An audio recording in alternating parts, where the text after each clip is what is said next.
Imagine having to wear so many layers of clothes with thick PPE and blue plastic hat on our head with so much to do. Imagine the sweat dripping down in between the clothes. Ew, right? Definitely an ew. That's what I thought too. So, ladies, we are all very, very impressed with all health workers and with all their efforts and hard work. So, today, this cute pairs here is going to talk about the effects of COVID 19 on healthcare workers. A very good afternoon, I bid to all. One of these cute pairs is me, myself, ALYA, ANISHA, BINTI, ABDUL, MALEK, and another one is SITI, KHADIJAH. So today, we will be discussing about mental health disorder, nurses that face burnout rates, lack of psychological support, lack of COVID-19 vaccination, violence and harassment, and death and infections to all our heroes, which is all the health workers. Next slide.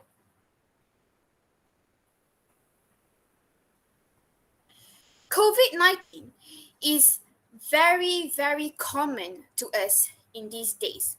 COVID-19 is a virus that can spread widely from an infected person's mouth in small liquid particles such as our cough, our saliva, our mucus, and that is happen when we sneeze or even when we breathe.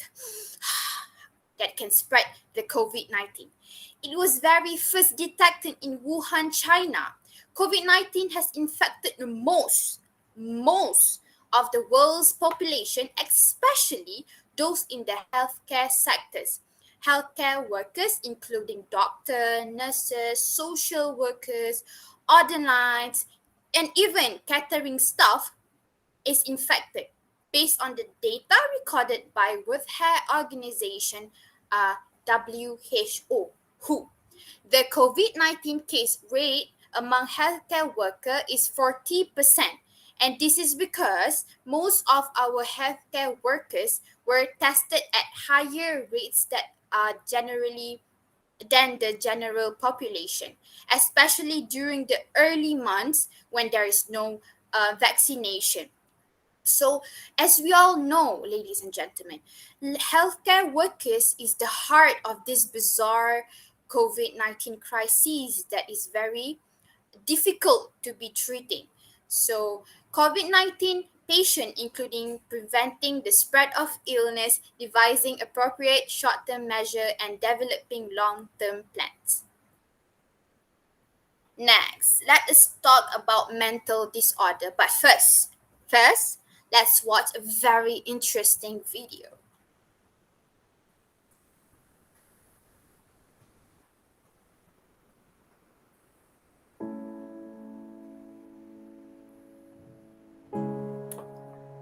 I have worked 75 of the last 77 days. It feels impossible to keep up. What if I get my kids sick or my parents? What if that's me next week?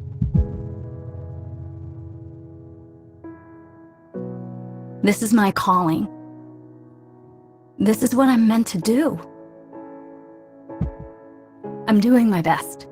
I need help, but will I lose my license? I can fix this. I can save them. But who saves me?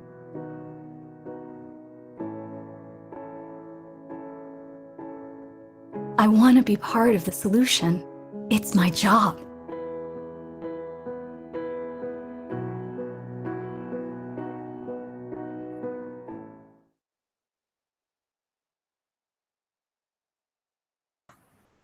Gayangku, isn't that bad? Very bad. Yes, bad, isn't it? The post traumatic sense among healthcare workers is one of the biggest effects, ladies and gentlemen, of COVID 19 on these frontliners. Healthcare workers face a very high risk of being infected by COVID 19, as stated in the video before, since they represent the first line, the very first line of treating all patients with coronavirus disease. All healthcare workers are consequently placed in a very bizarre situation that raise their chance of suffering from psychological impact of dealing with numbers of unfavorable environment with consequences ranging from psychological distress to mental health issue. Furthermore, they are more likely to experience linked symptoms like physical and emotional exhaustion, depersonalization, and disconnection. Excuse me. Additionally, these frontline workers are at risk of developing chronic post traumatic stress disorder, or we always used to hear PTSD, which has been shown in previous endemic before, such as SARS, MERS, and H1N1. Another factor is that 76% of health workers have been impacted by the pandemic during COVID-19 pandemic. However, unfortunately, ladies and gentlemen, 24% of health workers experience work-related trauma. It is probably that the pandemic made heal more difficult due to the stressful nature of their working life. How bad that is for them. And unfortunately, COVID 19 trauma was responsible for just 24% of those who are able to overcome PTDS. Only 24% of them. And this is mainly because of work condition such as lack of psychological support, labor strikes, violence and harassment. In addition, a lack of incentives and insurance has made them this working condition for them very difficult, and this interpretation provide a very obvious picture of the psychological impact, the mental disorder that they have been through before because of COVID-19 to all our healthcare workers during this crisis and the long-term condition.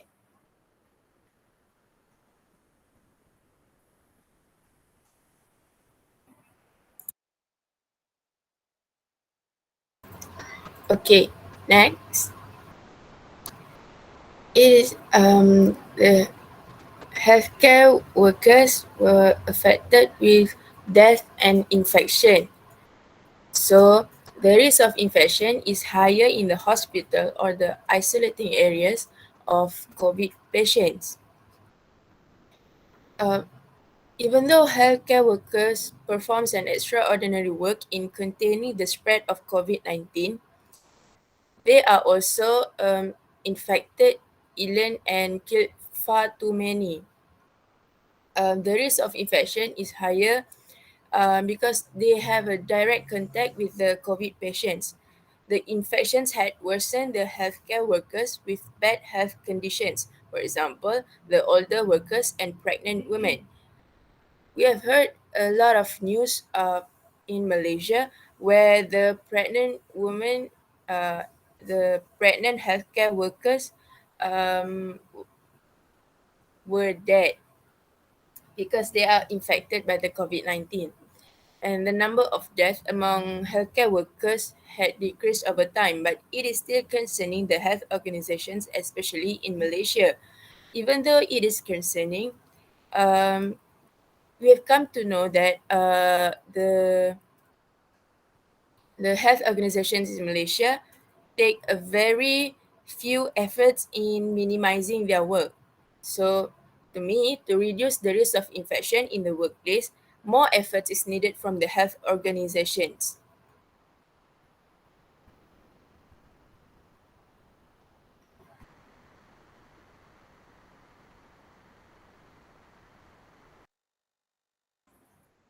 Oh my god, Khadija, that is very, very bad. Next, let's talk about burnout among critical care nurses, nurses in the ICU. The healthcare workers that face burnout are nurses, especially the critical care nurses. Critical care nurses have the highest burn rate of all the nurses specialists, with more than half of nurses working in the ICU reporting extreme burnout. ICU nurses have been found to have greater rates of burnout than general care nurses, with approximately 86% experiencing burnout syndrome. Furthermore, ladies and gentlemen, a systematic analysis found that the rate of burnout among ICU professionals ranged. Although there is a growing awareness of burnout syndrome, they are also coping with more significant kind of psychological anguish. Even more alarming, critical care nurses are also said to have the highest suicide rates of all healthcare profession. In addition, nurses are also said to have the in addition, nurses are subjected to a lot of stress while working in such a high pressure environment. Stress may be due to the working environment, work overload, shortage of staff, or even conflict with the co-workers.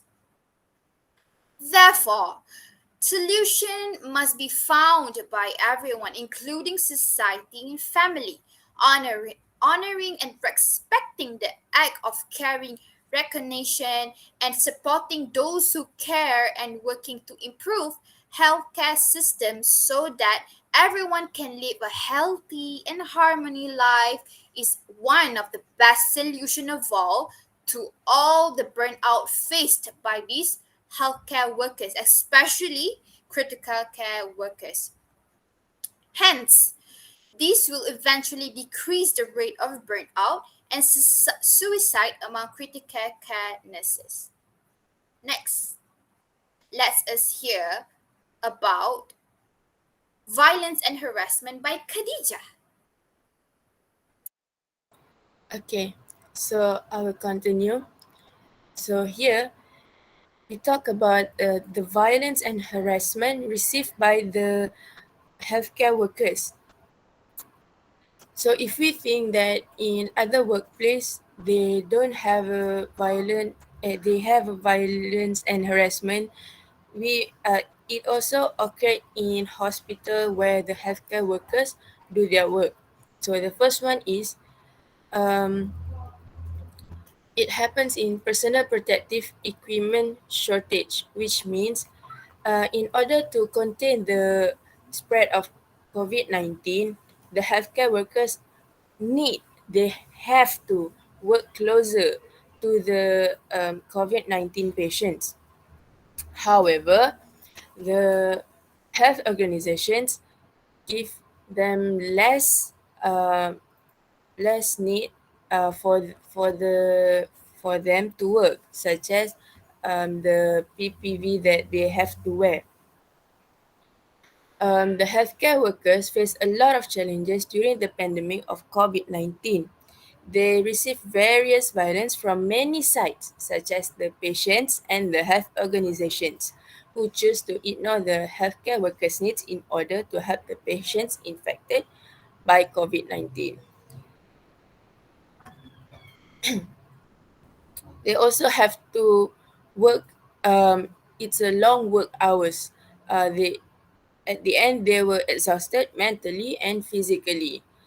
Other than that, they lack of medical resources, such as ICU beds, oxygen tanks, and ventilators to admit or treat COVID-19 patients. This happened because the health organizations have not enough funds to add more facilities in the hospital or isolation space that fits people who are infected.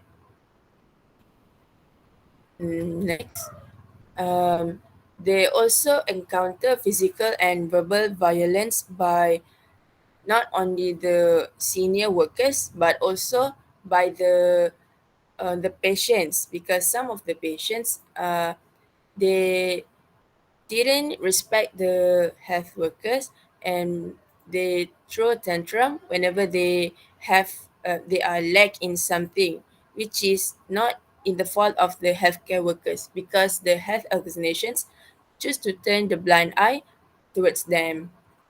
And the last one is the spread of fake news, which is combined with religious convertism and ignorance. It has resulted in widespread mistrust of science, the pharmaceutical industry, and the political system, and it also leads to the spread of conspiracy theories. This misleading information is widely spread through many social media and applications, because we are now in the middle of the technology. So the kind of social media and applications is like WhatsApp, Facebook, Instagram, and Twitter. People who lack in knowledge in science and refuse to believe scientific proven informations are usually the elderly, because most of them use Facebook, and there a lot of misleading information is spread. They believe more in traditional treatments, which of course have no effects on people who are infected by the virus. So after this, I will show you a video of how the information is wrongly spread, because they don't believe in science, and they believe more in traditional treatments. Of course the elderly, all of us and the citizens can believe in traditional treatments, but in certain conditions such as the pandemic of COVID-19, this COVID virus cannot be treated by traditional medicine or treatments. It has to be uh, it, it cannot uh, it cannot be treated at all, but we have vaccinations as one of the way to increase our body immunity. So let us proceed to the next video.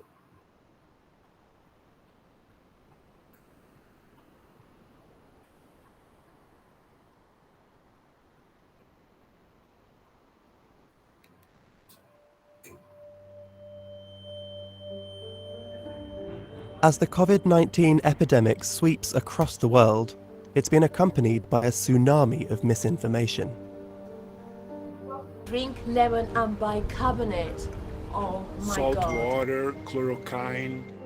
Hold your breath over 10 seconds to check if your lung is healthy. You keep sipping hot water, that washes it down to your stomach. At a time when reliable information is vital for public health, fake news about COVID-19 might be spreading even faster than the facts. We're not just fighting an epidemic, we're fighting an infodemic. Fake news spreads faster and more easily than this virus, and is just as dangerous. Researchers across the globe are working to understand how misinformation spreads. And new models suggest that while the fight against fake news can seem hopeless, it might not take too much effort to tip the balance. The Reuters Institute at Oxford University has been looking at samples of fake news picked up by international fact-checkers. Sure. This is J. Scott Brennan. So I think before we started, I would have guessed that most of the claims had to do with health information or health misinformation. But what we saw was that the most common type of claim had to do with the actions or policies of public authorities. Scott and his team analysed the content, origin and reach of 225 pieces of fake news. About 60% of the content involved recontextualizing, reworking, or reframing, a grain of truth or a true fact in a way that it was no longer true. For instance, one video claimed to show crows in the centre of Wuhan at the height of the pandemic, with text implying they were attracted by dead bodies. In fact, this video was from another city in China, 1,000 miles away. While it did show crows, those crows being right in this city had nothing to do with the pandemic at all. The team also found that mainstream media was not exempt from spreading fake news. We did see a significant amount of misinformation in the sample that was on television, things like press conferences or presidential debates. And that could also be a very significant channel of this type of misinformation. At the University of East Anglia, virologist Paul Hunter has been studying the damage caused by misinformation since 2015. When he saw the impacts of fake news on the Ebola outbreak in West Africa. We were hearing reports there that people were believing this was a deliberate attack by the government against dissenters, and there were actually episodes of healthcare workers being murdered as a result. And indeed, subsequent research showed that people who believed these lies were less likely to do things to protect their lives. Paul joined forces with statistician Julie Brainerd to model how misinformation affects the spread of a disease. Each one of those little people has their own little probabilities attached to them about the behavior they're going to do, which is meant to reflect that they all make slightly different decisions. The individuals in the model make decisions about whether or not to believe fake news, whether or not to pass it on, and whether to change their behavior as a result, potentially putting themselves at higher risk of catching or passing on the disease. All these decisions are based on data collected from a whole range of peer-reviewed studies from various historical disease outbreaks. Changing the parameters of the model and running it thousands of times gave Paul and Julie an insight into the power of fake news during an epidemic. Something I didn't expect was how small the change had to be in the information balance. And I only had to tilt that ever so slightly, make it 60% good advice and 40% bad advice, to sort of cancel out the effects of the bad advice. The WHO have already taken note of Paul and Julie's findings in their communication strategy. When I look at my social media right now, I can tell that's the strategy they're using. They're just flooding the system with the good, quality, safe, solid information. Meanwhile, governments and public authorities are having mixed results in the fight against fake news. The fact that there's so much of this misinformation about public authorities, it could be very difficult for these organizations to try and dispel, this misinformation. So that's where independent fact checkers who are not associated with these public authorities can do really important work. According to Scott's research, people are beginning to question online news sources. They're making decisions not to pass things on and choosing news sources which they consider to be more reputable, all of which Paul and Julie's model suggests will make a big difference. What I've shown in principle is how people being resistant to bad advice, I've called it immunized here, but it's not against disease, it's against bad information. Being resistant, not sharing the advice, not believing it, not acting on it, those people can actually slow down bad advice that might encourage people into unsafe behavior. I think to me, the most important conclusions of the work is that you can think about misinformation and disinformation in the same way that you think about the actual virus itself. Even being able to reduce some of the misinformation by about 30% might be enough to actually substantially reduce the impact and hopefully thereby save lives.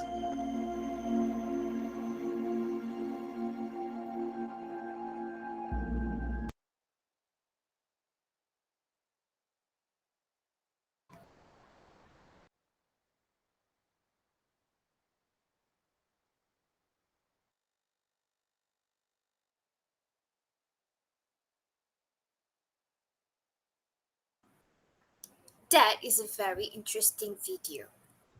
Next, we will move on about this slide. So, Aini and Dayanku, as you can see in this slide, there are question marks in between the picture, the element there.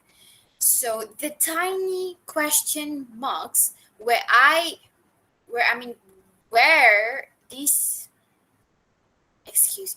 these tiny question marks is meant to tell us Where exactly is psychological support to our heroes? So there are stigmatization and discrimination to all frontliners. Why? Because society is too scared of them spreading the viruses. Even more tragic of it, most of the healthcare workers' family does not even care about them. Does they eat or not? How have they sleep? Or such that thing. They do not care. How tragic is that? Dija, if you were at their place, right, will you cry? Yes, you will, right? Exactly. That is what I would do too. Beside that, healthcare workers have previously reported society stigmatization and avoidance due to working directly with infected individuals during the COVID-19 pandemic. We must all take solution, ladies and gentlemen, such as being multi-faced, honoring, respecting the act of caring of our heroes. Next, we will hear Dija's presentation.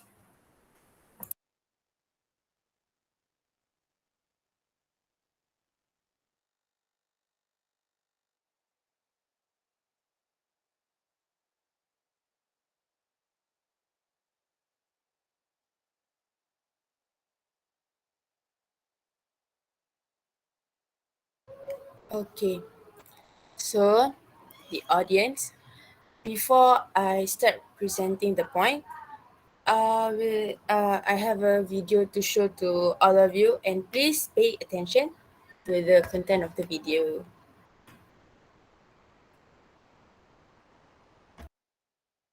Tonight, a deadline for healthcare workers. In 25 states, including New York and California, they must now have at least the first dose of vaccine. It comes as some hospitals still face staffing shortages. In California, where average daily case numbers are up 27%, LA County reported its youngest ever fatality, a 15-month-old baby. In Washington state, they're averaging more deaths now than ever. And nationally, the death rate is still rising. But the average number of daily cases is going down because some states are past their peak or leveling off. Experts are closely watching a subvariant of Omicron that's now been found in a number of states. Early data suggests it's not more severe than the original Omicron. It may be a little.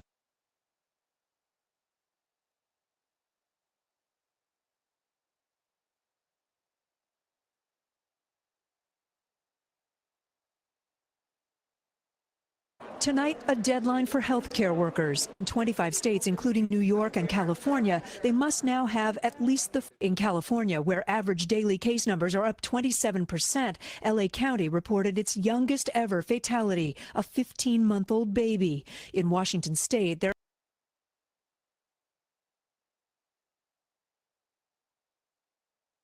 Tonight, a deadline for healthcare workers. In 25 states, including New York and California, they must now have at least the first. In California, where average daily case numbers are up 27%, LA County reported its youngest ever fatality, a 15-month-old baby. In Washington state, they're averaging more deaths now than ever. And nationally, the death rate is still rising. But the average number of daily cases is going down because some states are past their peak or leveling off.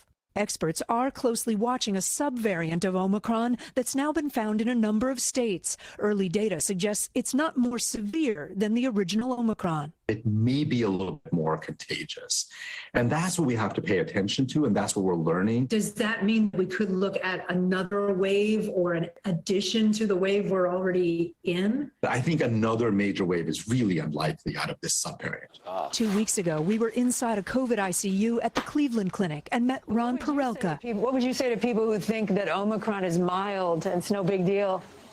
I'm willing to go walk out the door and they can come and sit in here and see what it's like. Ron is back home and slowly recovering, but his son has been hospitalized for 71 days with double pneumonia and COVID. What's the lesson that we should learn from what your family's been through? I think appreciate family. Tell them you love them. Hug them The times are short. He's hopeful his son will be home soon, too. Kate Snow, NBC News. Thanks for watching our YouTube channel.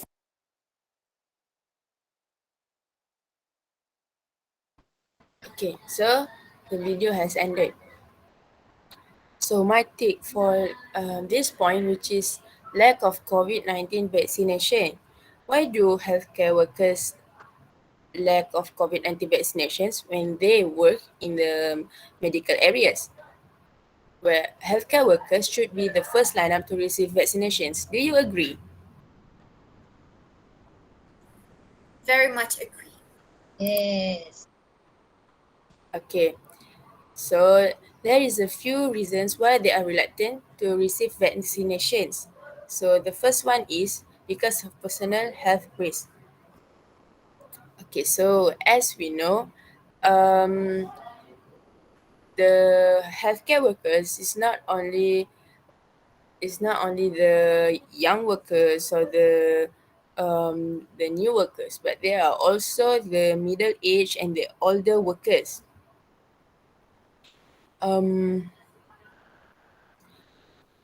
They have various health issues that might be affected by taking the vaccinations, or maybe what they think so. This is because most of them are led by the fake news, just like how I said before.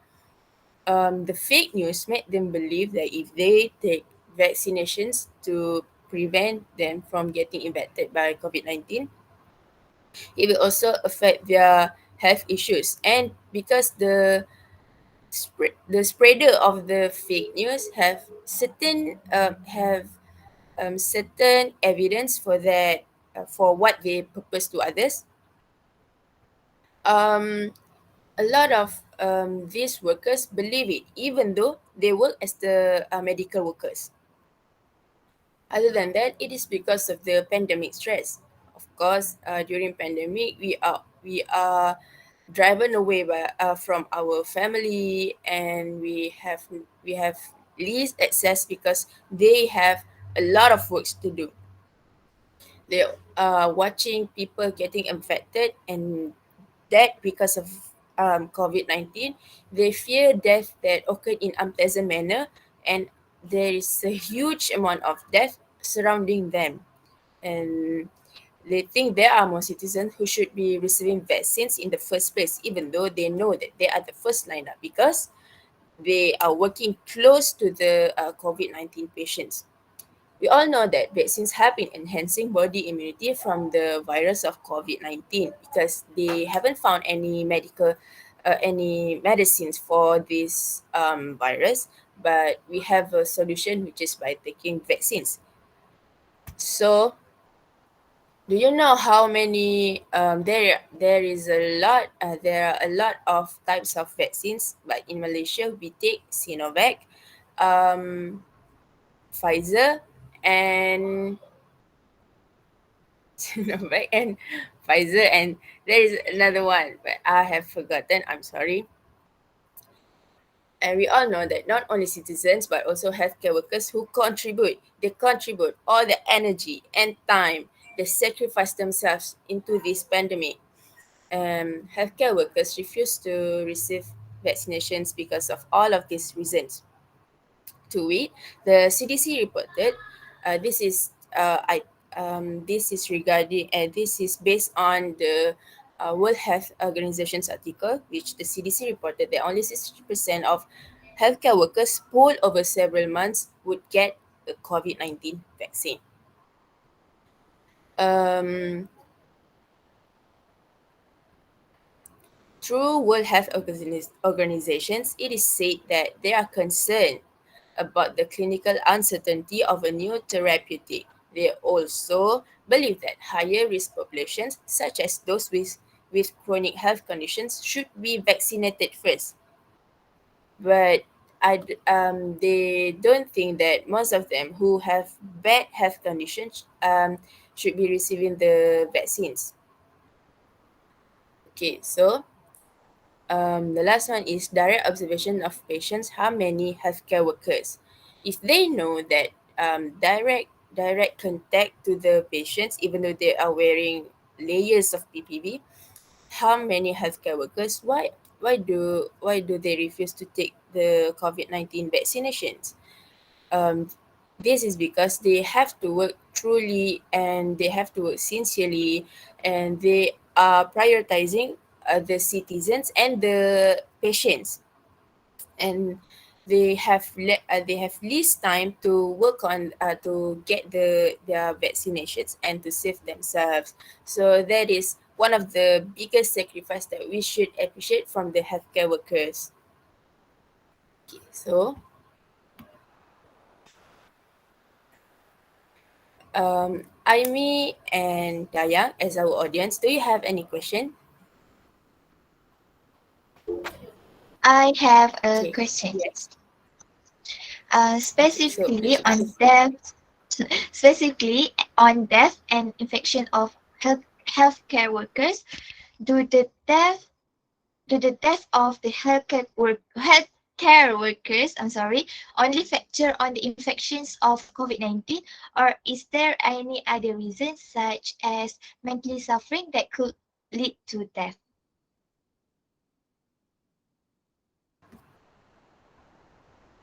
Oh, wow. I wasn't expecting this type of question at first because, guys, we are talking about death. But to answer your question, no, there are no such cases reported on the statistic or news for now. However, there is an increasing and worrying number of mental health issues among healthcare workers, just like how my friend have presented before. The current COVID-19 pandemic has impacted the mental health of physicians and frontline workers, according to the recent reports of 2020. Healthcare workers have been at the forefront of the global fight against the pandemic despite the risk of infection and death.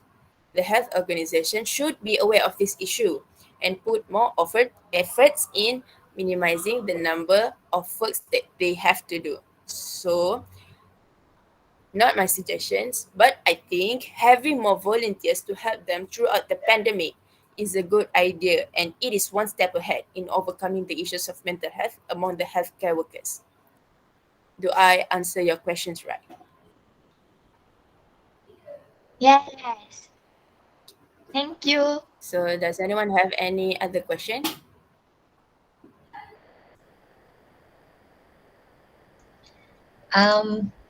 May I ask a question? I've been so curious about it since you mentioned mental disorders. What are the steps to help reduce mental disorders among health workers? Thank you, Dayanku, for such a question. First thing first, we must all always remember they are not robots, okay? Our healthcare workers is not a robot. They too have feelings like us. We can lend them our shoulders, can offer them some tissues to hear their rants, by letting them out loud. The healthcare workers will feel much more appreciated and loved as they feel everyone around them care about them. Next, small little things also mean something to anyone, even us. So by buying them a small packet of chocolate bars or even offer them to cook a simple meal, at least they will feel that they have a time to relax their mind with good food. Food always calm our soul, ladies and gentlemen. So, any more question, ladies? No. No. Sure. Very sure. Yes. All right then. Thank you so much, ladies, for lending your ears to hear our talk today. We shall stop our session here. I hope everyone in this Google Meet goes back home to their bed with a bunch of new knowledge. May the faith bring us back to meet again. Goodbye!